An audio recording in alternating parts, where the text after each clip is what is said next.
Hopefully by now you've seen the film, because I will be touching on spoilers throughout my review, and I'm going to start with what I like and then get to the problems at the end. But trust, I'm not giving Justice League a bad grade, however, given the film's history, the latter is what I'm most interested in getting out.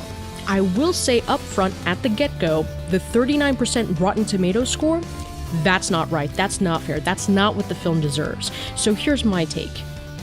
The movie is fun.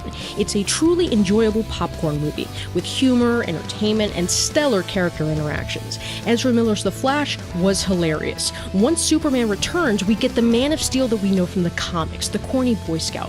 Cyborg was sympathetic, and I love his interactions with the Flash. The accidents were great, and I love the ongoing development of Wonder Woman, the banter between Lois and Martha Kent, and Ben Affleck is great as Batman and Bruce Wayne.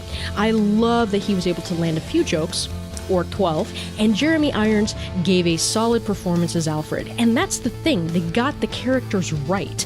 The heroes DC fans know were on screen here, embodied and emboldened by these actors, and I want another movie with them immediately. I want to see more of how Diana and Bruce lead the team against future threats, and I want to see more of these characters and actors together facing off against the Injustice League, which is depressing. About all these rumors that this may be the last outing for Ben Affleck after that fantastic scene with Diana at the end in which they discuss turning Wayne Manor into the Hall of Justice, that would suck if the rumors are true, especially when you look at the retconning in this film.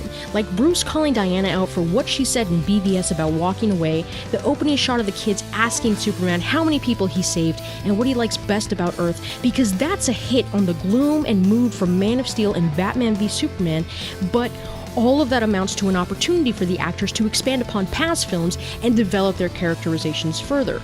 And I definitely loved when Superman grabs Batman and asks him back if he bleeds. That was hilarious, how you hear Batman just drop like a sack of potatoes in the background, and Batman's just struggling to get up off the ground after, and he says, "Yep, something's definitely bleeding." That was hilarious. Speaking of which, I completely love Clark Kent's return. That had me in hysterics to see the League get their asses handed to them by Superman, and unlike most superhero films, I love how we get to see that these characters are vulnerable, like the interaction with the Flash needing Batman to tell him what to do. That was refreshing to see. Let's talk editing. Justice League is that truck that goes thundering down the freeway with such force and momentum that it pushes you out of your lane as it passes by. The cutting is unforgiving, and the film moves from scene to scene to scene. But the problem is that those scenes that needed to be developed are not given the opportunity, and it feels at certain points like there's stuff missing. Like we're listening to a conversation, but we're missing sentences here and there. And, you know, quite frankly, this movie proves true the rumor as to the dramatic extent of the material reshot for Justice League. This is an apparent mishmash of two separate ideas forced to coalesce into one cohesive composition, and I feel that it fails to do that because technically, there is a lot to be desired, and some scenes are just jarring, you know? At the point in which I can clearly tell who shot what, that's an issue. Primarily because it has more to do with continuity issues than it does stylistic framing of the director. The immediate example that comes to mind is that scene between Bruce Wayne and Arthur Curry in the tavern. The majority of the scene in the tavern is from Zack Snyder, but it's intercut with pickups from Joss Whedon, and I can tell because of who and how extras are standing in the background, coupled with Bruce Wayne's widow's peak. When it's prominent, defined, and distinct, like Bruce Wayne is supposed to have, it's Zack Snyder. When it's rounded with a receding hairline, it's Joss Whedon. And I don't know what that is. If it's laziness, negligence, indifference, ego, I don't know, because even with time restrictions, you'd think to grab the same damn toupee. So I feel like that's bad filmmaking on Joss Whedon's part. And it certainly should not be an issue in a film that ballooned from $150 million to $300 million. I mean, there are countries worth less than the cost of this picture, and how we have that going on in terms of continuity issues, but I digress. That's just one example of many. In terms of the villain, it's just awful. Now, if you'll recall, Justice League was originally announced as being a two-parter because the slate literally had them as Justice League Part 1 and Justice League Part 2. Peter Sciretta spoke about the original plans that he'd heard from his sources for the film back in August, where Justice League 1 would be Steppenwolf and the looming threat of Darkseid, with Darkseid appearing at the very end of the film for them to battle in Part 2. Now, if they had stuck to that plan, then some of Steppenwolf's soliloquies throughout the film would have made some sense. In general, they don't. But in this case, instead we have some random-ass villain who's defeated by his own fear. That's lame. And there's no real sense of stakes or danger, and that's my problem with the studio-mandated retooling of Justice League. There's genuinely no substantive plot device. The character development, as much as I loved it, was clearly truncated, especially with Cyborg, and everything keeps feeling reactionary to past criticisms for past films. Moreover, the CGI for the villain was garishly abhorrent. I don't know what else to say about that, outside of the fact that the villain looked like it was straight out of a failed video game from 10 years ago. And I think it's clear that at this point, Warner Brothers probably said, you know what, we spend so much money on the CGI, we're done. That's it. This film cost us enough.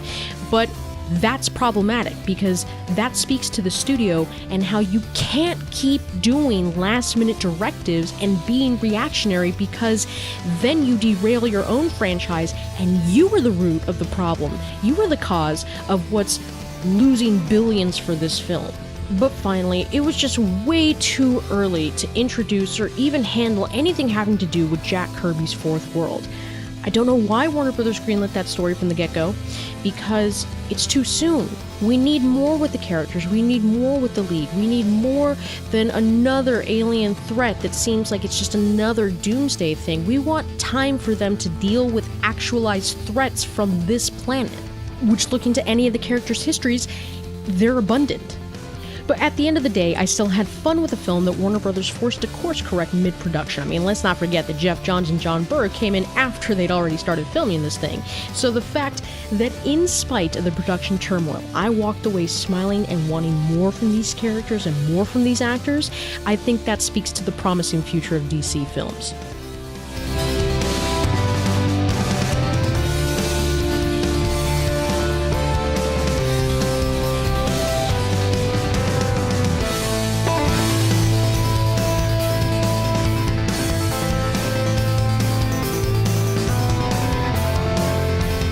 So I feel like it's deserving of a 7.8, a C+.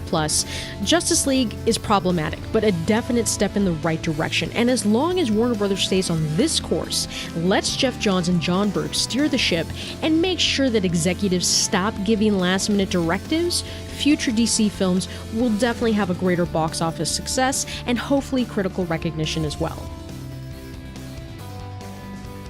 And remember, please subscribe so that you're notified in your newsfeed when the next video is uploaded. Please remember to give this video a like and share it about. Help support this channel through Patreon and using any of the affiliate links in the description below. You people are awesome, as always. And thanks for watching.